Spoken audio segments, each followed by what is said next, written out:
شروع اللہ کے نام سے جو بڑا مہربان نہایت رحم والا ہے۔ جان دو عالم صلی اللہ علیہ وسلم کا تبوک کی طرف سفر جاری تھا کہ راستے میں قوم سمود کی تباہ شدہ بستی کے کنڈر آئے۔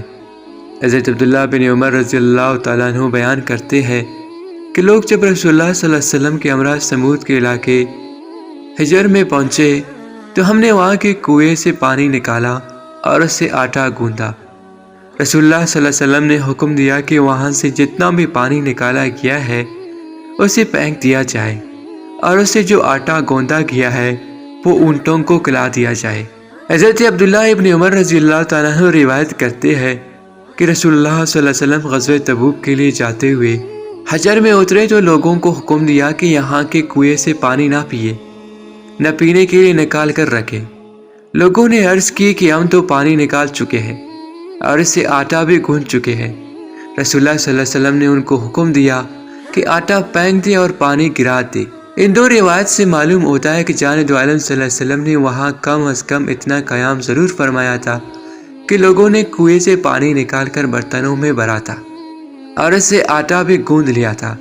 مگر صحیح بخاری کی دوسری روایت سے معلوم ہوتا ہے کہ ٹہنا تو درکنار، آپ صلی اللہ علیہ وسلم نے وہاں ایک لمحے کے رکنا بھی گوارا نہیں کیا تھا، بلکہ انتہائی تیزی سے اس مغضوب علیہ خطے کو عبور کیا تھا۔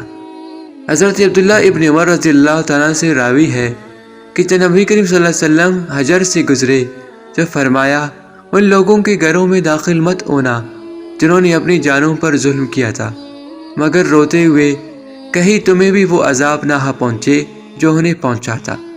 پھر آپ صلی اللہ علیہ وسلم نے اپنا سر ڈھانپ لیا اور رفتار تیز کر دی، یہاں تک کہ اس وادی سے گزر گئے۔ تبوک میں حضور صلی اللہ علیہ وسلم تھوڑا آگے بڑھے تو ایک کنواں آیا۔ جان دو عالم صلی اللہ علیہ وسلم نے فرمایا، یہی وہ کنواں ہے جس سے حضرت صالح علیہ السلام کی اونٹنی پانی پیا کرتی تھی، اس راستے سے آیا کرتی تھی اور اس راستے سے واپس جایا کرتی تھی۔ تم بھی چاہو تو اس کنویں سے پانی پی سکتے ہو۔